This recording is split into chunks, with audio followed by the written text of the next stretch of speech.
السلام عليكم البنات، انا رجعت لكم من جديد في وصفه جديده على القناه، قناتي وقناتكم شهوات احمد. اليوم جيتكم بواحد الوصفه اللي هي عباره، حنا دابا كما كتشوفوا في فصل الشتاء، كتكون البرد، كتكون واخا الله يرحمنا هاد العام ما كايناش الشتا، داكشي علاش كثرات المنزله كثروا الامراض. كلشي ولا ضاربو البرد، كلشي كتلقاي صدرو عامر، الوليدات الصغار مساكن تا هما مكرفصين. لان قله الامطار هاد العام ما كايناش، لانعدامها ماشي قلتها، انعدام الامطار. الله يرحمنا. يا ربي تسقينا سقيا خير يا ربي. اليوم جيتكم بوصفه ديال البرد، الكحه، كتعالج بزاف الامراض. كيديروها الوليدات الصغار وحتى الكبار. بالنسبه اللي عنده ضيق التنفس، عنده الحساسيه، البرد في الصدر، الكحه ديك الخاويه، صراحه تتعالج بزاف الامراض. بالنسبه للامراض ديال الصدر، انا غنستعملها لبنتي اللي ما كيتجاوز العمر ديالها 5 اشهر. انا هاد الوصفه درتها ليها وهي عندها شهر. ضربها لي البرد في صدرها، وديتها للطبيب، وقال لي الطبيب خصها تنعس في السبيطار.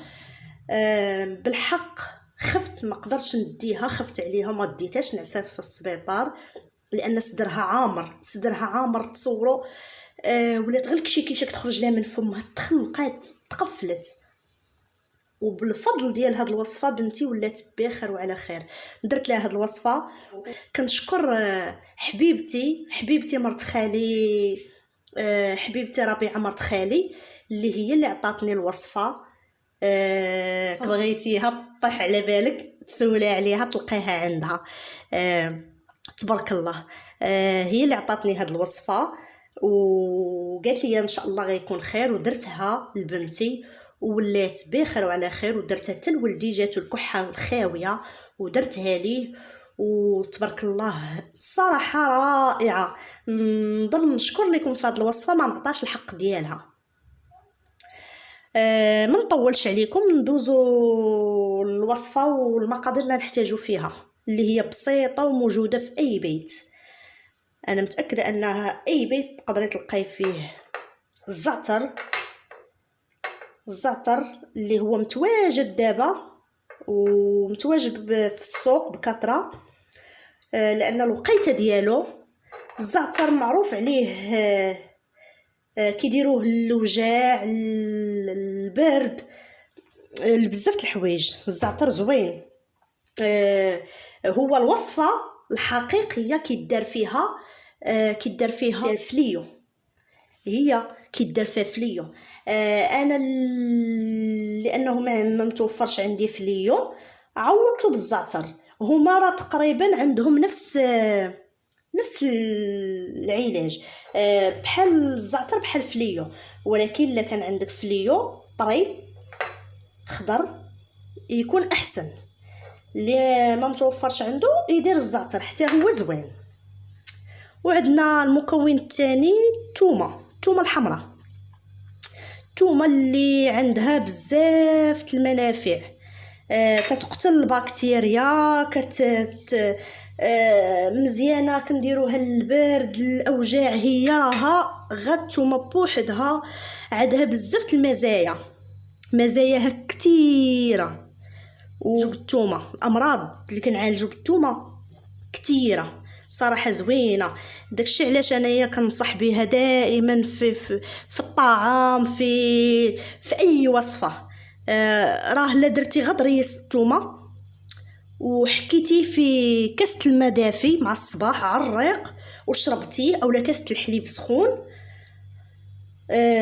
صراحه وصفه رائعه، كتعالج بزاف الامراض. راه كيف ما قلت لكم كيقتل الميكروبات والبكتيريا، يعني راه كتعالج حتى من الامراض الخبيثه.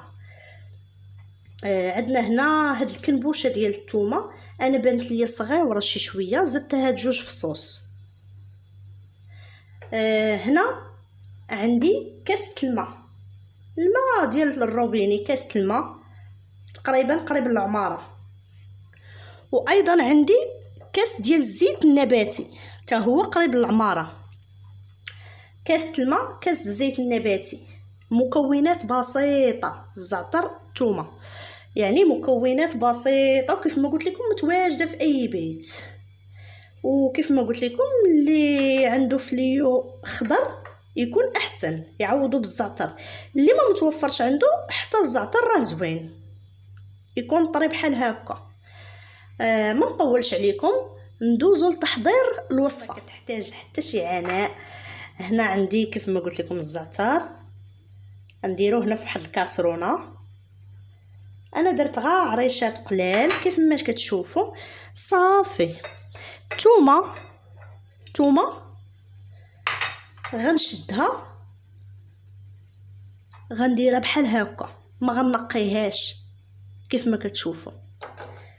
ما غنقيوش الثومه، غنخلوها بالغشاء ديالها. يكفي انني غنفرتك هاد الكنبوشه هادي، غنفرتكها وخنخلي الثومه بالغشاء ديالها بحال هكا ونحطها. صراحه راه وصفه رائعه، جربوها ما غتندموش. لوليداتكم، لراسكم اللي كيعاني من السعال، الكحه الخاويه، داروها الناس تيديروا عندهم يعني كيديروا الربو، مرضين يعني راه وحالتهم تطور اكثر واكثر، وباذن الله تشافوا. وصفه رائعه. انا راه اليوم تنصوب فيها لبنتي، كيف ما قلت لكم كان عندها شهر ومرضات ليا ودرت لها هاد الوصفه ولات بخير وعلى خير. ودابا عاود ضربها ليا البرد، مسكينه باقا صغيره، يلا قلت لكم عندها 4 شهور ونص تقريبا، المهم 5 شهور باقا ما كملتهاش. وكنخرجها معايا، الظروف تاع الحياه ضروري الا ما خرجتيش ما كاينش اللي غيجيب لك شي حاجه، كنضطر انني نخرجها معايا. فما خرجت ما كاينش لما نخليها وباقا صغيره وكيضربها ليا البرد. وملي كيضربها ليا البرد صراحه هذه وصفتي، هذه اللي تتنفعني فيها. هنا كاسه الماء ديال الروبيني، كاسه الزيت النباتي حتى هو قريب للعماره. صراحه هذه هي الوصفه اللي كتنفعني فيها. دابا البارح شفتها ضاربها البرد، تخنقات ليا مسكينه ما كتقدرش ترضع مزيان. وانا نوض قلت غنعاود نصوب ليها الوصفه اللي كنصوب ليها دائما مني هي عندها شهر، قلت غنعاود نصوبها ليها ونط باش نصوبها ليها وان شاء الله غتولي بخير وعلى خير. كيف ما قلت لكم راها زوينه. دابا من بعد ما درنا المكونات كاملين في الكاسرونه نردوهم يطيبوا ولكن على نار مهيله، يعني راه العافيه غتكون قليله باش يطيبوا لينا المكونات على خاطرهم. حتى كتشرب ديك الميها، كتشرب كامله، كتبقى غير الزويته عندنا. الثومه كتولي كتمسيها كتلقايها ولات زبده. كيف ما قلت لكم الميها كتمشي كامله، كتبقى غير الزويته عندنا. من بعد غتشوفوا معايا تتمه طريقه التحضير. خليكم معايا.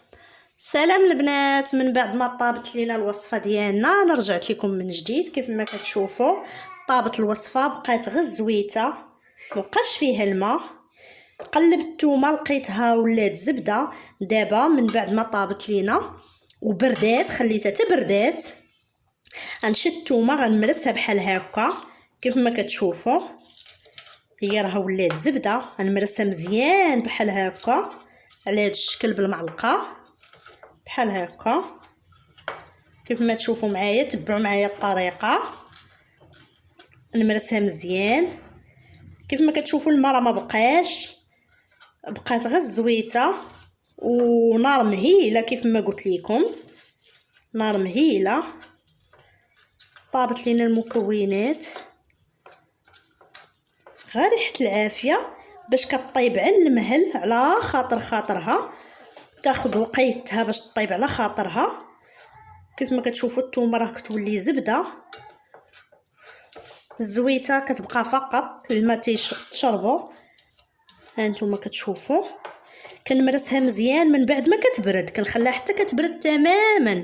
انا راه طفيت عليها وخليتها حتى بردات، وكنمرسها بحال هكا مزيان في ديك الزويته باش كتطلق الجهد ديالها في داك الزيت.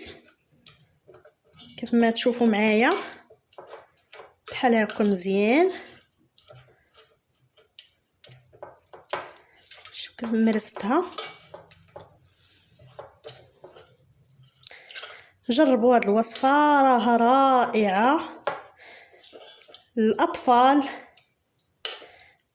وحتى الكبار. كيف ما قلت لكم اللي فيه الكحه ضاربوا البرد في صدره راها زوينه. حنا تنشربوها كاملين. والحاجه الزوينه فيها ان بنتي ملي تيتخنقوا ليها نويفاتها تنقطر ليها نقطه في هاد النويف ونقطه في النويف الاخر، اللي تنشربها معلقه صغيره. انا نسالي ونقول لكم الطريقه كيفاش ديالها. من بعد ما مرستها كامله شتو في الزيت، دابا غندوز نصفيها. غنصفيها هنا في هاد الجبانيه. غندير الصفايه وغندوز نكب كيف ما تشوفوا معايا. انا بنتي حتى الصغيره بزاف كنصفيها في الصفايه بحال هكا، كنصفيها في الصفايه وكنعاودها في زيت حياتي باش ما كدوز ليا منها حتى حاجه، كنبقى غير الزويته فقط. بالنسبه للناس الكبار اولا الاطفال يعني اكثر من سنه، بالنسبه للاطفال اكثر من سنه يمكن لكم تصفيوها فقط وتعطيوها ليهم. انا مع بنتي باقا صغيره كنصفيها في الصفايه وكنعاودها في زيت حياتي باش كتبقى ليا غير الزويته فقط، ما ندوش لا شي حاجه من غير الزيت. معايا باقا صغيره كيف ما قلت لكم، باقا ما تجاوزت حتى 5 اشهر ما تجاوزتها. وهاد الوصفه راه عطيتها لها كيف ما قلت لكم قبل على شهر، راه رائعه زوينه. عطيتها ليها باقا ما تجاوزت حتى شهر ما كملاتو، وضربها ليا البرد وعطيتها ليها زوينه. ديروها كيف ما قلت لكم، تبعوها بالطريقه اللي قلت لكم. انا صفيتها كيف ما كتشوفوا راه ما دازت منها حتى حاجه، راه بقات غير الزويته فقط كيف ما كتشوفوا. ها نتوما بقات غير الزويته فقط. بالنسبه للاطفال الصغار دون السنه يعني مكيتجاوز العمر ديالهم العام، قلت لكم تعاودوها في زيف حياتي. بالنسبه اكثر من عام، من عام ما فما فوق، يمكن لكم تصفيوها بحال هكا فقط وها هي موجوده كيف ما قلت لكم حتى كتبرد تماما. كنكونوا موجدين واحد القرعه ديال الزاج، شي قرعه ديال الزاج ديال الدواء تكون فايت ليها فارغه عندكم ومخبيينها، كتغسلوها مزيان وكتنشفوها وكديروا فيها هاد الدواء هذا بحال شكل السيرو.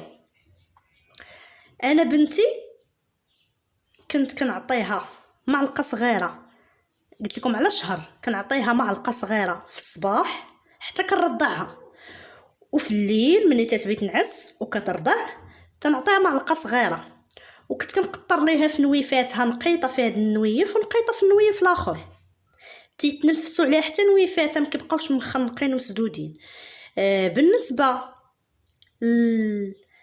من سنه فما فوق يمكن لكم تعطوهم 3 المعالق صغار بحال هكا، معلقه طعام صغيره بحال هكا على هذا الشكل، 3 اولاش معالق تاع الدواء بحال هذه مثلا، معلقه تاع الدواء. هاد المعلقه انا كتشوقيت في الاول كنت كنخاف كنعطيها غير المعلقه الصغيره كيف ما كتشوفوا، كنعطيها المعلقه الصغيره، من بعد وليت كنعطيها هذه. بالنسبه كيف ما قلت لكم اكثر من سنه تعطوهم معلقه في الصباح، معلقه في الغداء، معلقه في العشاء، 3 المعالق. نتمنى الوصفه ديال اليوم تنال الاعجاب ديالكم. ما تبخلوش عليا بلي لايك ولي كومونتير الزوينه المحفزه ليا، صراحه كتشجعني وكتخليني نزيد القدام ونجيب لكم وصفات رائعه من عند الميمات ديالنا والجدات ديالنا. الناس الكبار هم اللي تعطوا وصفات رائعه كانوا كيستعملوها. اللي اول مره يشاهد القناه ديالي يضغط على زر الاشتراك ويفعل الجرس باش يتوصل باي جديد من القناه ديالي. وبسلام عليكم في وصفه جديده ان شاء الله، لقاء اخر، فيديو جديد. انتظروا دائما الجديد ديالي. الى اللقاء.